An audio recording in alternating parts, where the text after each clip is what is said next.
Hey everyone, welcome to CafeQED. My name is Peter, and today let's talk about trigonometric derivatives. Alright, so there are 6 trigonometric derivatives, or trig derivatives for short, that we're going to be looking at today. And the first two, in my opinion, are the most important, and those are the rules for sine and cosine. So we have that the derivative of sine is cosine, and the derivative of cosine is negative sine. So these aren't too bad, right? We just have to memorize them, and it's kind of nice that they alternate between each other, but please do remember that the derivative of cosine is a negative sign, whereas the derivative of sine is a positive cosine. So there is a negative involved. And we will see rules later that will help reinforce this idea of this negative sign coming up. So with that said, let's take a look at the other 4 trig derivatives that I mentioned we would be looking at today. And these are the derivative of tangent is secant squared. The derivative of cotangent is negative cosecant squared. The derivative of secant is secant times tangent. And finally, the derivative of cosecant is negative cosecant times cotangent. Okay, before I say a few more words about these trig derivatives, let's first quickly review some basic properties of trig functions that we maybe haven't seen in a while. And these are going to be tangent is sine over cosine, cotangent is cosine over sine, secant is 1 over cosine, and cosecant is 1 over sine. And going along with these, there are 3 trig identities that I also want to review. And these are sine squared plus cosine squared is 1, tangent squared plus 1 is secant squared, and finally, 1 plus cotangent squared is cosecant squared. These last 3 properties are quite important for many math courses that we take, so I would highly encourage you guys to memorize them now, so you would just know them for the rest of your math career. All right, so with all of that said, let's quickly revisit the trig derivatives one last time because I want to give everyone a few hints or a few tips on how to memorize these in case they seem a little bit out of the blue. So the first thing I notice about these rules is that the derivative of any of the co-trig functions, so cosine, cotangent, and cosecant, all have a negative sign in their derivative. So for example, the derivative of cosine is negative sine, the derivative of cotangent is negative cosecant squared, and the derivative of cosecant is negative cosecant cotangent. The second pattern I see is all within the second row, and it's that the derivative of tangent is secant squared, while the derivative of cotangent is negative cosecant squared. And then finally, and similarly, the third row also has a pattern to it as well. The derivative of secant is secant times tangent, while the derivative of cosecant is negative cosecant times cotangent. So hopefully seeing these 3 patterns come up in these 6 trig rules will help you guys memorize these derivatives. But before we get to the example problems, I want to show you guys one more cool thing. Well, I think it's cool about these trig derivatives, and it kind of goes back to one of the very first things I said, which was that the first 2 derivatives, the derivative of sine and the derivative of cosine, are the most important in my opinion. And it's that we can derive the last 4 rules just by using the derivatives of sine and cosine. And the magic all happens within the fact that we know that tangent, cotangent, secant, and cosecant can be written as functions of only sines and cosines. So for example, since we know that tangent is sine over cosine, this means that the derivative of tangent is equal to the derivative of sine over cosine. And now, assuming we know the derivatives of sine and cosine, we can actually differentiate tangent by simply using the quotient rule. And our first example problem will actually be working through just this, so you can see how this happens. And likewise, since cotangent is equal to cosine over sine, this means that the derivative of cotangent can be rederived by taking a derivative using the quotient rule. And then of course, the same thing happens when we try to rederive the rules for secant and cosecant. And the reason why is because, well, secant is 1 over cosine, and cosecant is 1 over sine. So once again, using the quotient rule, we can get their derivatives as well. All right, so now for the fun part. Let's take a look at a few example problems where we practice these trig derivatives. All right, so as promised, for our first example problem, let's take a derivative of tangent without using the fact that we know its derivative is secant squared. Okay, so to start things off, we would like to take a derivative of tangent. And from earlier in this video, we saw that the trick was to use the fact that tangent is equal to sine over cosine. So let's go ahead and replace tan with sine over cosine. So now in this form, we see that it's a quotient. So let's use the quotient rule to find our derivative. Okay, so we get that this will be low, which is cosine x, d high, which will be the derivative of sine x, minus high, which is sine x, d low, which will be the derivative of cosine x. And then finally, over the square of what's below. So we divide by cosine squared of x.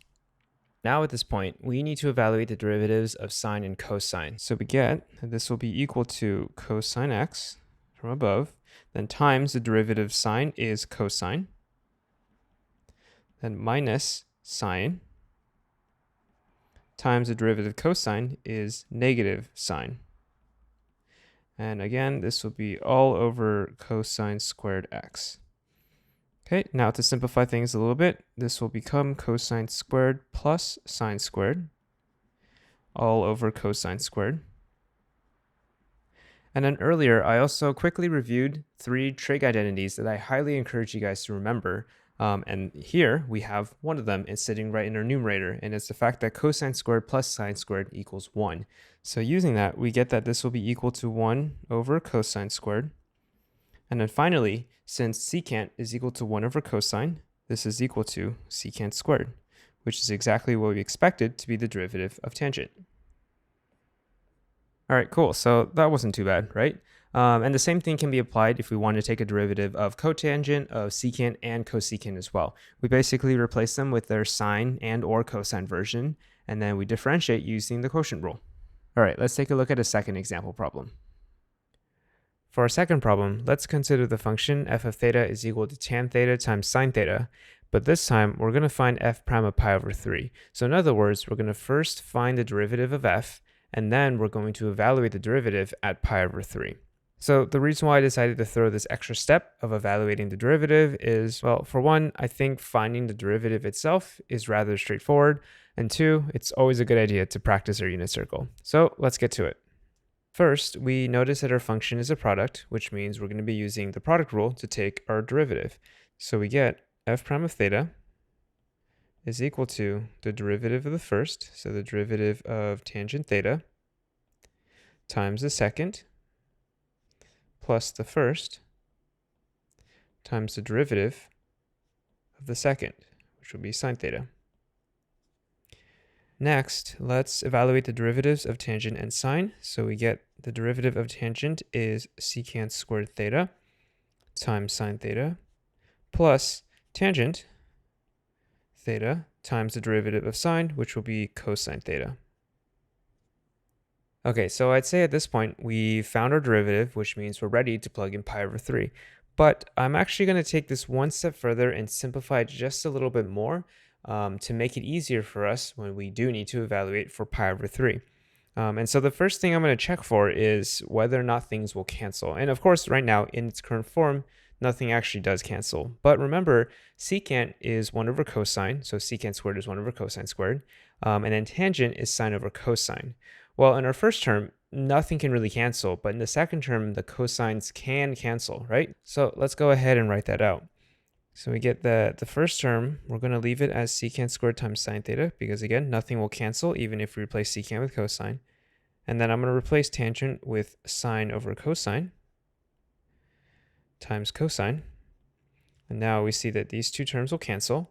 And finally, since both of my terms have sine, I'm going to go ahead and factor that out. So we have sine theta times the quantity secant squared theta plus 1. And this is going to be our most simplified version of our derivative for f. And now let's go ahead and evaluate our derivative at pi over 3.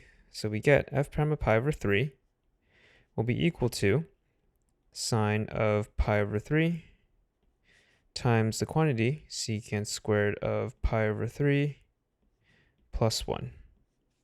So some people might be able to evaluate these trig derivatives right off the top of their head, but I want to double check to make sure I'm actually doing the right thing. So let's go ahead and draw a triangle within our unit circle to help us evaluate these trig functions. All right, so this will be my triangle. And since we are going to be evaluating sine and secant at pi over 3, this inner angle here will be pi over 3. And then we can go ahead and fill in the 3 sides of the triangle. So this will be a 2, this will be a root 3, and then this will be 1. All right, from here, we see that sine of pi over 3 must be root 3 over 2 because it's opposite over hypotenuse. And then for secant of pi over 3, well, first of all, I'm actually going to rewrite this as 1 over cosine of pi over 3. And the reason why is because I much rather evaluate my trig functions when they're written in terms of sines and cosines because I'm more familiar with those. And if you have to do that as well, welcome to the club. All right, so now from here, I see that cosine of pi over 3 is going to be 1/2. So this is going to be 1 over 1 over 2, or 1 over 1/2, which simplifies out to 2. And finally, let's go ahead and plug everything back in. So we get that sine of pi over 3 is root 3 over 2 times the quantity secant squared is going to be 2 squared plus 1. And then simplifying gives us 5 times root 3 all over 2. And this will be our derivative evaluated at pi over 3. All right, so I hope that was a nice review of the unit circle. And now let's move on to our last problem. For our final one, let's consider the function h of x is equal to 1 plus cosecant x all over 1 minus cosecant x. And of course, we want to find a derivative. So we go through our usual steps, right? We notice that the function is a quotient, which means we want to use the quotient rule to take its derivative. So let's go ahead and do that. We get that h prime of x will be equal to low, which is 1 minus cosecant x, d high, which is the derivative of 1 plus cosecant x, then minus high, which is 1 plus cosecant x, d low, derivative of 1 minus cosecant x. And then over the square of what's below, so we divide by 1 minus cosecant x all squared. Next, let's evaluate the two derivatives that showed up in our numerator. So we have 1 minus cosecant x times the derivative of 1 plus cosecant x. The 1 drops out, and the derivative of cosecant becomes negative cosecant x cotangent x. Then minus 1 plus cosecant x. And then times the derivative of 1 minus cosecant x. Well, the 1 drops out again. The minus sign has to stay. And then the derivative of cosecant is negative cosecant x cotangent x. And then this is still all over 1 minus cosecant x all squared. So at this point, we've evaluated all the derivatives that we need to figure out h prime of x. But I'm still going to spend some time simplifying out this expression so we get a solution in a more compact form. And as usual, I will fast forward through my work and we'll meet back up again once I get to a solution.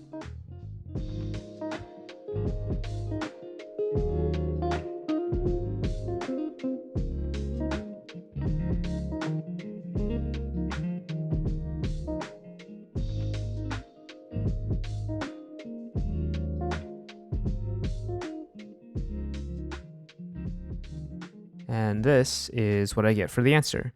And hopefully it wasn't too difficult to follow along.